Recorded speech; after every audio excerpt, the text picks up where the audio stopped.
Olá, irmãos. Um dos melhores livros que eu já li, eu não sei se tem a tradução dele no português, mas é a respeito do Espírito Santo, de um autor chamado R.A. Torrey. Ele é muito famoso, eu tenho certeza que muitos pastores no Brasil conhecem.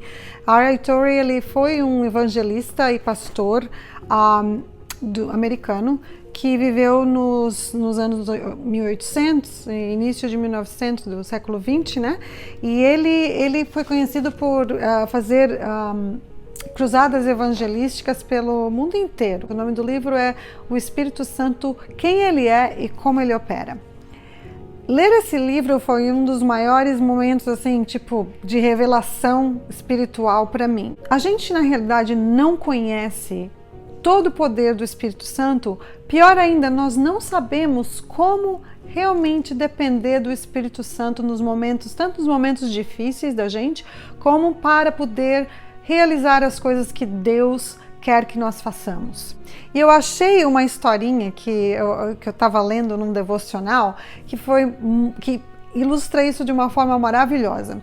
Então, um senhor estava andando perto de uma ladeira de subida e ele viu que esse menininho estava tentando subir a ladeira de bicicleta, pedalando ladeira acima, né, com a bicicleta. E ele viu que o menininho estava cheio de suor, estava fazendo maior esforço, quase não ia nada, né, quase não ia para frente.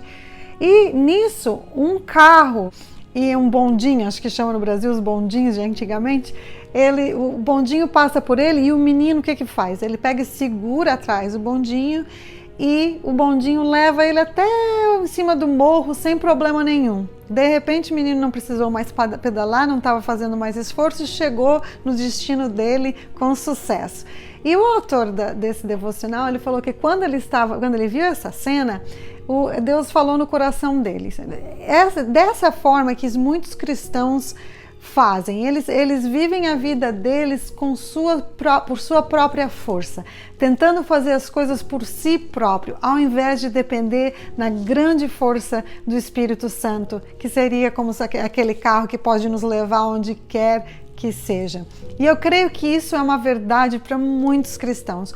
Muitos de nós estamos suando, tentando todas as coisas que acontecem nessa vida, tentando superar tudo na nossa própria força.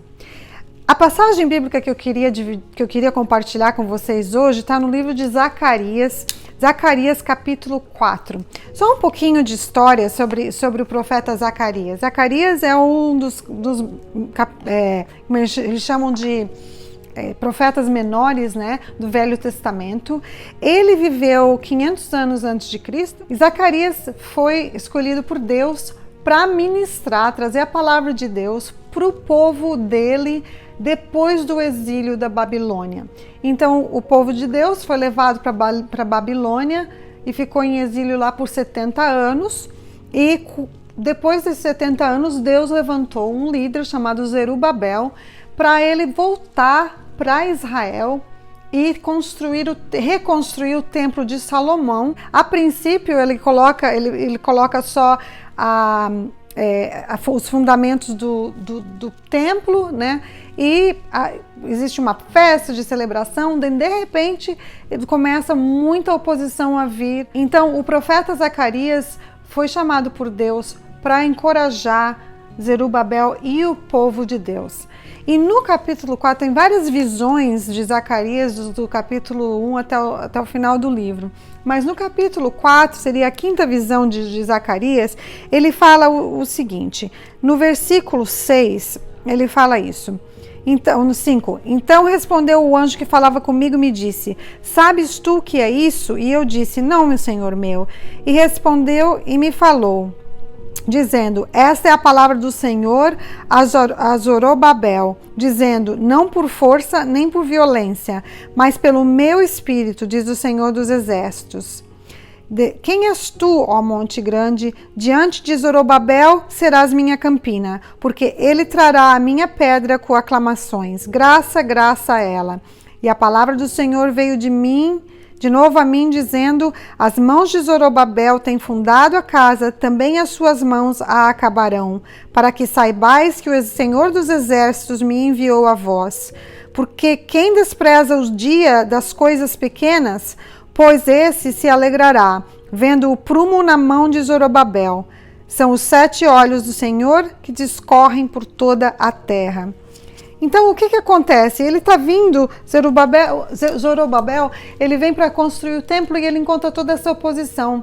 E Deus manda o profeta para que ele possa o encorajar a continuar aquilo que Deus disse para ele fazer. Assim como Deus encorajou a Zorobabel através do profeta Zacarias, ele quer te encorajar hoje.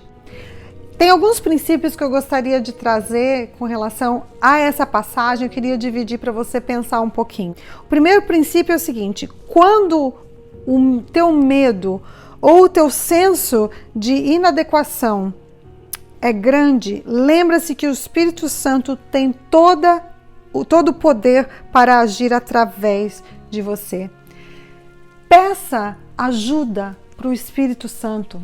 Você sabe que se você leu João 14, Jesus disse para os discípulos: não temeis porque eu estou indo, mas eu mando para você aquele que vai ser o seu ajudador, que é o Espírito Santo. Só que muitas vezes nós esquecemos que ele está dentro de nós, querendo nos guiar, querendo nos fortalecer, querendo nos mostrar qual que é o próximo passo nessa dificuldade, nessa situação difícil que a gente está passando.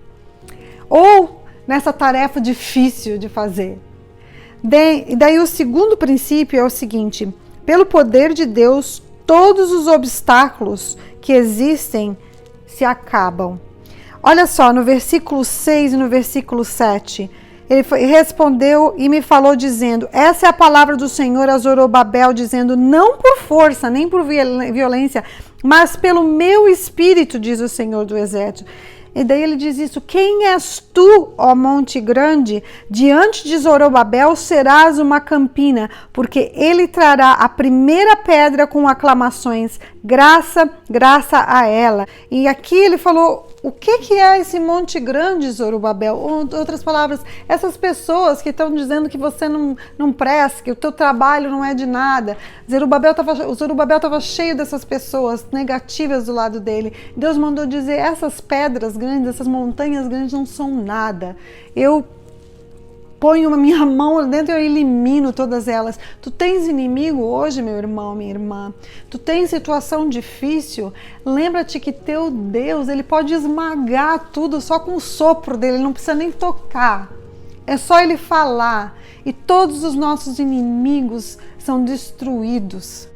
O outro princípio, o princípio 3 que eu queria trazer dessa passagem bíblica é o seguinte: se Deus te chama para fazer alguma coisa, Ele vai te ajudar a terminar a tarefa que Ele está dizendo para você fazer, ou aguentar a dificuldade, suportar a dificuldade até o final. Se Deus iniciou um trabalho através das tuas mãos, não tema. Tu não estás sozinho, o Espírito Santo vai te ajudar a terminar.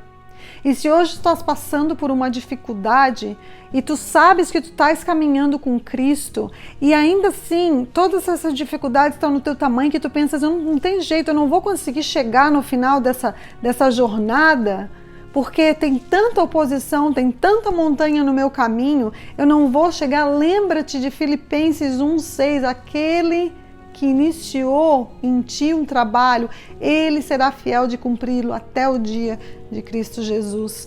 Lembra-se que o que Deus iniciou não foi tu que iniciou. E se Deus permitiu uma dificuldade na tua vida, nada pode chegar na tua vida que não passe pela sabedoria divina, que não passe pela permissão divina. Quando Satanás quis afligir a Jó, o que ele fez? Ele teve que falar com Deus, ele teve que pedir permissão. É assim. Depois, o último princípio é o seguinte: não despreze os pequenos progressos. Isso está no versículo 10 da nossa passagem em Zacarias 4. Porque quem despreza o dia das coisas pequenas, pois esse se alegrará vendo o prumo na mão de Zorobabel. São os 7 olhos do Senhor que discorrem por toda a terra. Essa visão de Zacarias aqui tinha a ver com o que estava acontecendo com relação àqueles que estavam se opondo a Zorobabel. O que acontece? O templo de Salomão original era um esplendor de templo, era lindo. Agora Zorobabel está reconstruindo esse templo. Só que quando ele começa a reconstruir, o templo que Deus direcionou para ele construir era menor. E esses outros judeus estavam dizendo, nossa, que porcariazinha de templo, que coisinha pequenininha, o que é isso? Você lembra do templo de Salomão, da glória do templo de Salomão? Agora nós vamos adorar a Deus nesse templozinho pequenininho? Então, o que Deus estava dizendo para Zorobabel é isso. Não despreze as pequenas coisas. E ele está dizendo isso para você também. Talvez o teu progresso seja muito pequeno hoje. Talvez você pense que você devia estar lá na frente no teu progresso com relação ao que seja teu trabalho, que seja teu ministério, que seja tua vida pessoal. Tu pensas, eu tô com 40 e tantos anos, era para eu estar lá na frente. Escuta, Deus é um Deus de graça. É um Deus de pequenos passos, tanto como Ele é um Deus de grandes passos. Confia nos pequenos passos de Deus. Entrega eles para o Senhor. Porque se eles foram iniciados ou permitidos por Deus, tem uma razão pela qual Ele está te levando esse caminho, talvez não tão assim glamuroso como tu imaginavas, ou não parece com tanto sucesso. Deus fica feliz, Ele sorri quando você não despreza as pequenas coisas que Ele faz na tua vida. Essa passagem, embora tenha sido uma passagem profética para o povo de Deus voltando do exílio, fala muito a nós hoje, que estamos de certa forma reiniciando em muitas coisas, com essa situação do vírus corona aí que assolou o mundo inteiro. Eu sinto que Deus colocou isso no meu coração para te dizer, não despreza os pequenos inícios, lembra-te que na tua força tu não consegues nada, mas com Deus, com a ajuda do Espírito Santo, tu podes tudo. Tudo tu podes naquele que te fortalece, disse o apóstolo Paulo para os filipenses. Não esquece disso. Deus te abençoe.